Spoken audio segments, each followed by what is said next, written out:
मित्रों नमस्कार। बदलते आधुनिक परिवेश में नैतिकता का पतन हो रहा है। जरा कहीं विपत्ति आई नहीं कि सर्वप्रथम हम नैतिकता ही त्यागते हैं। रामायण के एक सुंदर प्रसंग के माध्यम से हम जानेंगे कि कैसे प्रतिकूल परिस्थितियों में भी नैतिकता बनाए रखना हमें औरों से श्रेष्ठ बनाता है। वाल्मीकि रामायण और तुलसीकृत रामायण में इस कथा का वर्णन नहीं है, पर तमिल भाषा में लिखी महर्षि कंबन की इरामावतारम में यह कथा है। रावण केवल शिव भक्त विद्वान एवं वीर ही नहीं, अति मानववादी भी था।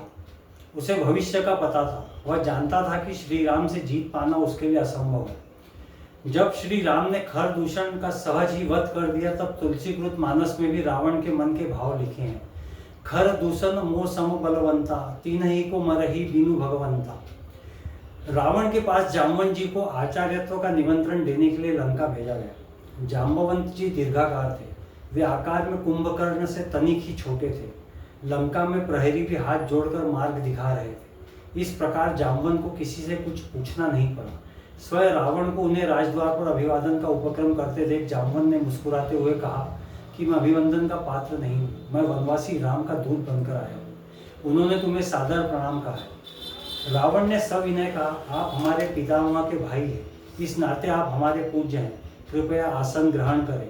यदि आप मेरा निवेदन स्वीकार कर लेंगे तभी संभवतः मैं भी आपका संदेश सावधानी से सुन सकूंगा। जाम्बवंत ने कोई आपत्ति नहीं की। उन्होंने आसन ग्रहण किया। रावण ने भी अपना स्थान ग्रहण किया।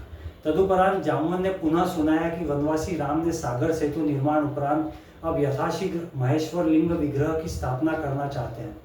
इस अनुष्ठान को संपन्न कराने के लिए उन्होंने ब्राह्मण, वेदज्ञ और शैव रावण को आचार्य पद पर वरण करने की इच्छा प्रकट की है। मैं उनकी ओर से आपको आमंत्रित करने आया हूँ। प्रणाम प्रतिक्रिया अभिव्यक्ति उपरांत रावण ने मुस्कान भरे स्वर में पूछ ही लिया, क्या राम द्वारा महेश्वर लिंग विग्रह स्थापना लंका विजय की कामना से किया जा रहा है? बिल्कुल ठीक। श्री राम की महेश्वर के चरणों में पूर्ण भक्ति है। जीवन में प्रथम बार किसी ने रावण को ब्राह्मण माना है और आचार्य बनने योग्य जाना है। क्या रावण इतना अधिक मूर्ख कहलाना चाहेगा कि वह भारतवर्ष के प्रथम प्रशंसित महर्षि पुलस्त्य के सगे भाई महर्षि वशिष्ठ के यजमान का आमंत्रण और अपने आराध्य की स्थापना हेतु आचार्य पद अस्वीकार कर दे? रावण ने अपने आप को संभाल कर कहा, आप पधारे यजमान, उचित अधिकार है, उसे अपने दूत को संरक्षण देना आता है। राम से कहिएगा कि मैंने उसका आचार्यत्व स्वीकार किया है। जाम्बवंत को विदा करने के तत्काल उपरांत लंकेश ने सेवकों को आवश्यक सामग्री संग्रह करने हेतु आदेश दिया और स्वयं अशोक वाटिका पहुंचे। जो आवश्यक उपकरण यजमान उपलब्ध न कर सके, जुटाना आचार्य का परम कर्तव्य होता है। रावण जानता है कि वनवासी राम के पास क्या है और क्या होना चाहिए। अशोक उद्यान पहुंचते ही रावण ने सीता से कहा कि राम लंका विजय की कामना से समुद्र तट पर महेश्वर लिंग विग्रह की स्थापना करने जा रहे हैं और रावण को आचार्य वरण किया है। यजमान का अनुष्ठान पूर्ण हो, यह दायित्व आचार्य का भी होता है। तुम्हें विदित है कि अर्धांगिनी के बिना गृहस्थ के सभी अनुष्ठान अपूर्ण रहते हैं। विमान आ रहा है, उस पर बैठ जाना। ध्यान रहे कि तुम वहाँ भी रावण के अधीन ही रहोगी। अनुष्ठान समापन उपरांत यहाँ आने के लिए विमान पर पुनः बैठ जाना। स्वामी का आचार्य अर्थात स्वयं का आचार्य। यह जानकी जी ने दोनों हाथ जोड़कर मस्तक झुका दिया। स्वस्थ कंठ से सौभाग्यवती भव कहते रावण ने दोनों हाथ उठाकर भरपूर आशीर्वाद दिया। सीता और अन्य आवश्यक उपकरण सहित रावण आकाश मार्ग से समुद्र तट पर उतरे। आदेश मिलने पर ही आना कहकर सीता को उन्होंने विमान में ही छोड़ा और स्वयं राम के सम्मुख पहुंचे। जाम्बवंत से संदेश पाकर भाई, मित्र और सेना सहित श्री राम स्वागत सत्कार हेतु पहले से ही तत्पर थे। सम्मुख होते ही वनवासी राम आचार्य दशग्रीव को हाथ जोड़कर प्रणाम किया। दीर्घायु भव, लंका विजयी भव। दशग्रीव के आशीर्वचन के शब्दों ने सबको चौंका दिया। सुग्रीव ही नहीं, विभीषण की भी उन्होंने उपेक्षा कर दी, जैसे वे वहां हो ही नहीं। भूमि शोधन के उपरांत रावणाचार्य ने कहा, यजमान अर्धांगिनी कहा है, उन्हें यथास्थान आसन दे। श्री राम ने मस्तक झुकाते हुए हाथ जोड़कर अत्यंत विनम्र स्वर में प्रार्थना की कि यदि यजमान असमर्थ हो तो योग्याचार्य सर्वोत्कृष्ट विकल्प के अभाव में अन्य समकक्ष विकल्प से भी तो अनुष्ठान संपादन कर सकते हैं। अवश्य अवश्य, किंतु अन्य विकल्प के अभाव में ऐसा संभव है, प्रमुख विकल्प के अभाव में नहीं।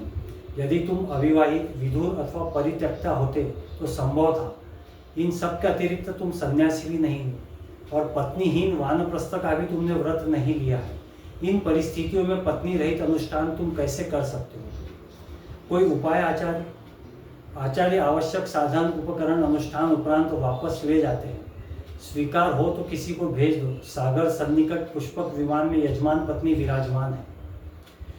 श्री राम ने हाथ जोड़कर मस्तक झुकाते हुए मौन भाव से इस सर्वश्रेष्ठ युक्ति को स्वीकार किया। श्री रामादेश के परिपालन में विभीषण मंत्रियों सहित पुष्पक विमान तक गए और सीता सहित लौटे। अर्ध यजमान के पार्श्व में बैठो। अर्ध यजमान। आचार्य के इस आदेश का वैदेही ने पालन किया। गणपति पूजन, कलश स्थापना और नवग्रह पूजन उपरांत आचार्य ने पूछा, लिंग विग्रह? यजमान ने निवेदन किया है कि उसे लेने गत रात्रि के प्रथम प्रहर से पवन पुत्र कैलाश गए हुए हैं। अभी तक लौटे नहीं है, आते ही होंगे। आचार्य ने आदेश दिया, विलंब नहीं किया जा सकता। उत्तम मुहूर्त उपस्थित है, इसीलिए अविलंब यजमान पत्नी वालु का लिंग विग्रह स्वयं बना ले। जनक नंदिनी ने स्वयं के कर कमलों से समुद्र तट की आर्द्र रेणुकाओं से आचार्य के निर्देशानुसार यथेष्ट लिंग विग्रह निर्मित किया। यजमान द्वारा रेणुकाओं का आधार पीढ़ बनाया गया। श्री सीताराम ने वही महेश्वर लिंग विग्रह स्थापित किया। आचार्य ने परिपूर्ण विधि विधान के साथ अनुष्ठान संपन्न कराया। अब आती है बारी आचार्य की दक्षिणा की। श्री राम ने पूछा, आपकी दक्षिणा? पुनः एक बार सभी को चौंकाया आचार्य के शब्दों ने। घबराओ नहीं यजमान, स्वर्णपुरी के स्वामी की दक्षिणा संपत्ति नहीं हो सकती। आचार्य जानते हैं कि उनका यजमान वर्तमान में वनवासी है, लेकिन फिर भी राम अपने आचार्य की जो भी मांग हो उसे पूर्ण करने की प्रतिज्ञा करता है। आचार्य जब मृत्युशैया ग्रहण करे तब यजमान सम्मुख उपस्थित रहे। आचार्य ने अपनी दक्षिणा मांगी। ऐसा ही होगा आचार्य, यजमान ने वचन दिया और समय आने पर निभाया भी। क्योंकि कहते हैं, रघुकुल रीति सदा चली आई, प्राण जाए पर वचन न जाए। यह दृश्य वार्ता देख सुनकर उपस्थित समस्त जन समुदाय के नयनाभिराम प्रेमाश्रु जल से भर गए। सभी ने एक साथ एक स्वर में सच्ची श्रद्धा के साथ इस अद्भुत आचार्य को प्रणाम किया।